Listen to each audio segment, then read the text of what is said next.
బయటికి తీసుకోవాలి, అప్లై చేయాలి, మళ్ళీ ఇవ్వాలి. అప్లికేషన్స్ కూడా అప్లికేషన్ ఛార్జెస్ బయట తీసుకుంటున్నాం. అప్లికేషన్ ఫామ్ ఎంత అవుతుంది? 4 రూపీస్ ఒక అప్లికేషన్. అప్లికేషన్ 4 రూపాయలు. పోయినసారి ప్రజాపాలన దరఖాస్తు పెట్టాం, మళ్ళా దరఖాస్తు ఎందుకు, ఎన్నిసార్లు పెట్టాలంటున్నాం? అవును సార్, అవును సార్. ఎన్నిసార్లు దరఖాస్తు పెట్టాలని ప్రశ్న. ఆల్రెడీ दे चुके हैं, फिर क्यों? डबल जब भी आधार कार्ड दिए, जब भी पूरा टाइम वेस्ट करे, फिर आपसे हाफ डे चले जा रहा. फिर ఇచ్చేయండి, అదే ఇవ్వాలని ఏం లేదు. ప్రింటెడ్ ఫామ్ ఏమొద్దు, వైట్ పేపర్ లో రాసి ఇచ్చినా తీసుకుంటాం.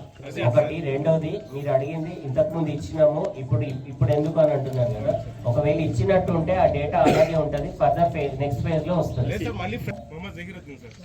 ఇప్పుడు కమిషనర్ గారు జహీరుద్దీన్ చెప్పింది కరెక్ట్.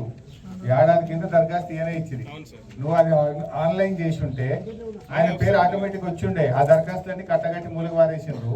ఇప్పుడు మళ్ళీ ఇయ్యింది అంటే ఎన్నిసార్లు ఇవ్వాలి, ఎన్ని రోజులు ఎదురు చూడాలి? ఏడాది దాటిపోయి ఏడాది కింద ఇచ్చిన దరఖాస్తు దిక్కులేదు. ఇప్పుడు మళ్ళీ దరఖాస్తు ఇవ్వమని మళ్ళీ పెడుతున్నావు నువ్వు. ఆల్రెడీ ఆ లిస్ట్ లో పేరు వచ్చింటే ఆయన ఎందుకు అడుగుతాడు? మళ్ళీ దరఖాస్తు పెట్టాల్సిన అవసరం ఏంటి? 15 మందికి వచ్చింది. ఎన్ని దరఖాస్తులు పెట్టినప్పుడు మీరు అందరు కలిసి? అదే ఇప్పుడు మొన్న మనం మాట్లాడిన తర్వాత గవర్నమెంట్ దిగొచ్చి ఇప్పుడు ఆ పాదాయి కూడా తీస్తాము, ఆన్లైన్ కూడా తీస్తామని మాట ఇచ్చిండ్రు. బహుశా వెంటబడి చేయిస్తాం. పెట్టినప్పుడల్లా ఖర్చు అవుతుంది 50 రూపాయలు. Time waste.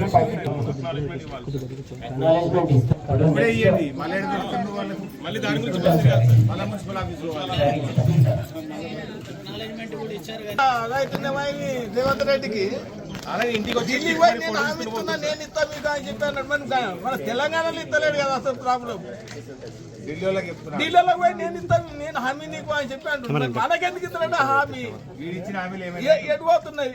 ఇప్పుడు రైతు భరోసా ఎటుపోయింది, రైతు రుణమాఫీ ఎటుపోయింది, రేషన్ కార్డు ఎటుపోయినాయి, అన్ని వాగ్దానాలు చేసుడు. దసరా అన్నాడు, దసరా పోయింది. బతుకమ్మ సీరియల్ నేసే ఇప్పుడు రేపు పొద్దుగాల 500 అన్నాడు. ఆ విలేవి అన్ని మాట్లాడు అయితే బాగా మాట్లాడుతున్నాడు. దేనికి మంచిది అది? పబ్లిక్ నువ్వు ఆగం చేసుడు తప్ప ఏమైనా ఉన్నదా ఇలా? ప్రతి ఏ ఊళ్ళోపోయినా ఇదే దంద నడుస్తుంది. ఏది మన తెలంగాణలో ఎటువైనా నాకు రాలేదంటే నాకు లేదు, నేను చేసిన అని చెప్పి పండుగలు చేసా. ఏది హన్మకొండలో పోయి మరి పండుగలు అంటే అందరికి పండుగ ఉండాలి కదా, నువ్వు ఒక్కని చేసుకుంటే పండుగ అవుతుందా? అవు బాబు, ఇప్పుడు ఆఫీసర్లు ఉన్నారు, ఆఫీసర్ వాళ్ళు ఏదంటే అదే అంటారు.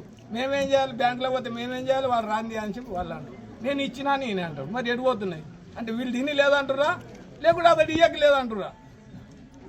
సిస్టమ్ అంతా ఆన్లైన్ సైడ్ నా ఒక 40,000 రూపాయలు మాఫీకెళ్ళి నేను 2 లక్షలు మాఫీ చేసిన అని చెప్పి చెప్పబట్టే. నాది కోఆపరేటివ్ బ్యాంకులు ఉన్నది, కోఆపరేటివ్ బ్యాంకులు ఉన్నది 40,000. ఇది